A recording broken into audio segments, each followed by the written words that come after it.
na wanadamu wanaweza ongea. Makarina, please, ninakualika uje kanisani, uje nikuombee.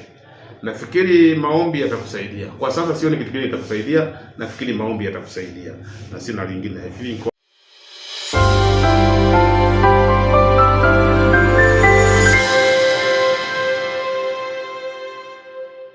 Siku ya leo nataka kuaddress kiwete mmoja anaitwa Makarina. Makarina, jambo la kwanza ujue kwamba si wewe kiwete wa kwanza. Kuna viwete wengi sana ambao akili zao ni timamu na viwete ambao wanaweza toa mashauri kwa watu, na kama wewe kiongozi unafaa kuwa mdomo wako unatoka mambo mazuri, hata matamshi mazuri, na pia wewe ni mzazi. Nafikiri kinywa chako kinafaa kwamba kitoke maneno mazuri. Ninapozungumzia hivi, mimi hata nami nilikuwa kiwete kama wewe Makarina, na nilikuwa na matusi hata kuzidi yako. Nafikiri matusi yangu ilikuwa kali sana kushinda yako, lakini nilipompokea Yesu Kristo katika maisha yangu, huyu Yesu alinihurumia na akaniponya. Sasa mimi sitembei kwa wheelchair tena. Yesu aliniponya na sasa natembea kwa miguu yangu.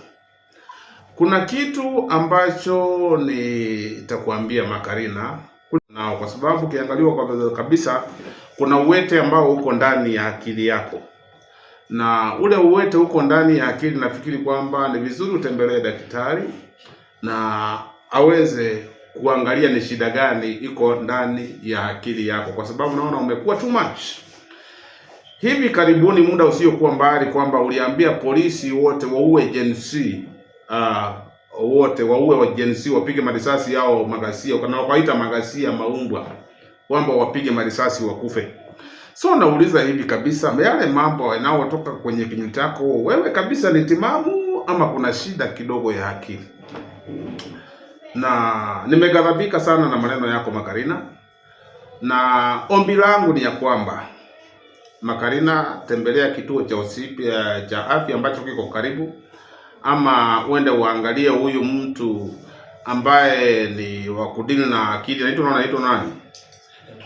Anaitwa psychiatrist. Nafikiri kwamba ni vizuri utembelee psychiatrist, apime akili yako ndani, onekane kama kuna shida kidogo. Nilikuwa na kuheshimu sana na mtu ambaye ulikuwa unaongea mambo naona yanajenga, lakini siku hizi unaongea mambo ambayo hayaeleweki kabisa, kama kiongozi, kama mzazi, mambo hata mtoto mdogo hawezi ongea. Sasa na mimi nitaomba tu mtu ambaye anaitwa Sifuna na ignore matusi ya mtu anaitwa na gani mtu Makarina. Ignore matusi ya Makarina, kwa sababu Makarina I think akili yake iko na shida kidogo. So Makarina, kuna kitu ambacho nakuomba tu, na kama unanisikia akili yako ikiwa timamu, nafikiri Yesu aliyeniponya mimi anaweza kuponya hata wewe. Na ninafikiri mimi ninakualika uje kanisani. Nakualika uje kanisani nikuombee. Na ninaamini Yesu aliyenifanya nitembee, hata wewe anaweza kufanya utembee na uwe mtu timamu, kwa sababu naona kama kuna kichaa kidogo kimeingia katika akili yako. Nafikiri kuna pepo ambaye anakusumbua, maana mambo nayoongea si mambo ya kiungu kabisa, ni mambo ya kuzimu, mambo kinyume kabisa na wanadamu wanaweza ongea. Makarina, please, ninakualika uje kanisani, uje nikuombee. Nafikiri maombi yatakusaidia. Kwa sasa sioni kitu kingine kitakusaidia, nafikiri maombi yatakusaidia na sina lingine. Hivi kwa hayo machache. Labda kama tunamaliza, naona kuna watu wanasema kuwa labda ni utofauti tu wa kisiasa. Wako naona kuwa anamuingilia sana ama upande wa wale ambao wanapinga broad based government. Nadhani labda tu hii ni siasa labda ambayo anajaribu kuonesha ubabe wake. Jambo la kwanza, hakuna ubabe unayoonyeshwa katika matusi.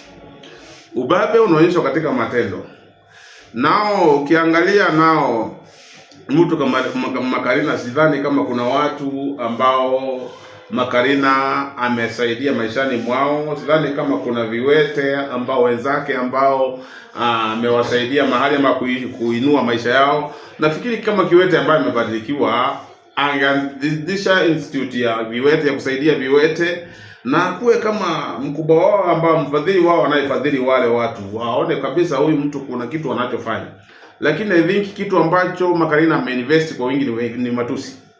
Matusi ndiyo ameinvest kwa wingi, na kama sasa hiyo ndio inaweza fanya kwamba wewe uweze kujulikana na uweze kupendwa na watu, I'm sorry Mr. Macarena, umepotea kwa wakati huu. I don't think kwa nyakati kwa karne ambayo tuko nayo hii kwamba utachaguliwa kupitia kwa matusi. Karne ambayo tuko nayo sasa, Mungu amewapa vijana akili nyingi za kutosha. Amewapa watu ambao macho ya kuona ya kutosha, pia maendeleo ya watu. Watu siku hizi nafikiri hawachagui mtu tu kwa sababu ya jina. Hawatachagua mtu kwa sababu ya jina ni mtu wa kwetu. So I don't think kama kuna ubabe wowote. Kile kitu ambacho nafikiri Macarena ameinvest sana kwake ni matusi. Na nafikiri yale matusi achane nayo tu. Akiachana yale matusi, Macarena atakuwa mtu. Kwa sababu kitambo naona Macarena alikuwa mtu, lakini sasa nao amekuwa useless. Amekuwa useless. Labda sasa hizi tukiangalia kuna mgawanyiko katika chama cha ODM. Kuna wale ambao support broad based na kuna wale ambao support broad based. Labda unaweza kutoa ushauri upi kwa katika timu hizi mbili? Katika timu hizi mbili kuna watu wa pale ambapo wana sifa tu ya kuwa kwenye government, si ati kwamba kuna maendeleo ambao wamelete katika sehemu yao. Na kuna hao watu ambao wako kwenye broad based, nafikiri kwamba hao wanatetea matumbo yao na wanataka tu kuwa na sifa ya kwamba wako kwenye serikali. Unajua jambo la kwanza, Mkenya mtu anapoingia katika sehemu fulani huwa anataka kuhamia hapo ama kukufia pale. Na kuna watu kama wakina anaitwa Milly Wanga, Milly Odhiambo na Gladys Wanga. Kuna mtu kama Gladys Wanga, kuna huyu waziri wa finance anaitwa nani? John Mbadi. Hao ni wale watu tu ambao wanataka tu kufaidisha matumbo yao, na sioni kama kuna maendeleo yoyote ambao kuna manufaa yoyote yatalete katika kwa watu wa kutoka Nyanza.